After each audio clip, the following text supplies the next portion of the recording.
As per orders po ng Sandigan Bayan ay dadalhin po siya sa UP PGH na kung saan ay mag-undergo siya ng medical evaluation as per order by the Sandigan Bayan.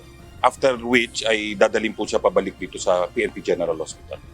Nakasakay sa wheelchair si Senator Rodante Marcoleta nang ilabas mula sa kanyang silid sa Philippine National Police General Hospital bago isakay ng coaster patungo sa University of the Philippines sa Maynila kung saan naroon ang Philippine General Hospital. Nakasuot din ito ng bulletproof vest sa ibabaw ng orange detainee shirt at nakaposas. Ayon kay PNP Public Information Office Acting Chief Police Colonel Allen Reyco, pinagsuot ito ng bulletproof vest para matiyak ang seguridad ng mambabatas. Siguro obvious naman po yung vest, protection po sa kanya yan, any eventuality.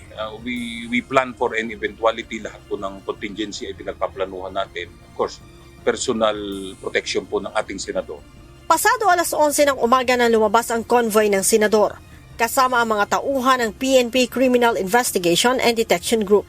Sinabi ni Colonel Co, nais ng Sandigan Bayan na dalhin sa ibang ospital ng mambabatas para sa medical evaluation upang mabura ang duda ng publiko kaugnay sa tunay na kondisyon ng kalusugan ng senador.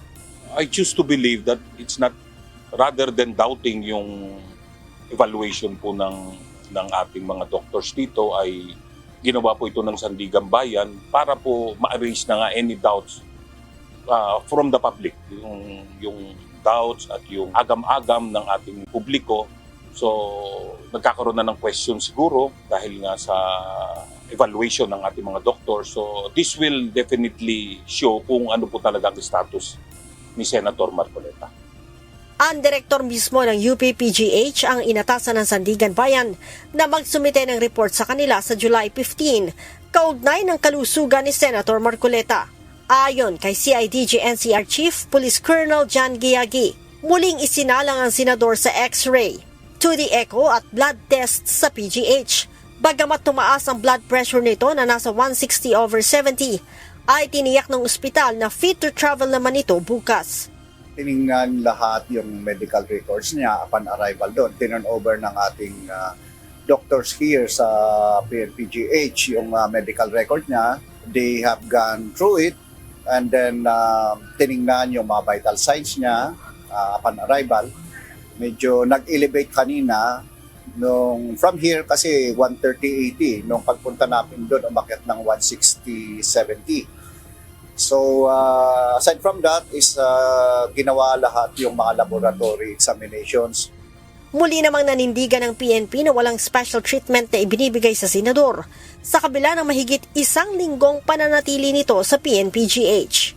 He was specifically committed not to a jail yet but sa CIDG. So, incumbent upon us na pag mayroon pong nakakustodiya sa amin, may naramdaman, may masamang pakiramdam o may sakit, ay siyempre, ano pang gagawin natin? Kundi dadalhin natin sa ospital.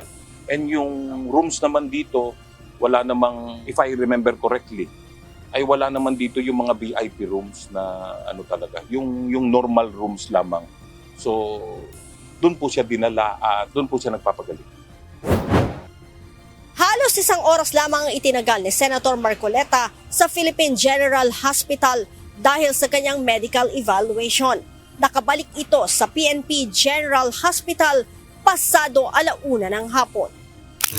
Bukas ng umaga, nakatakda namang dalhin si Senator Marcoleta sa Sandigan Bayan. Leia Ilagan, UNTV, News and Rescue. Diyos ang aming sandigan, serbisyo publiko ang aming pinahahalagahan.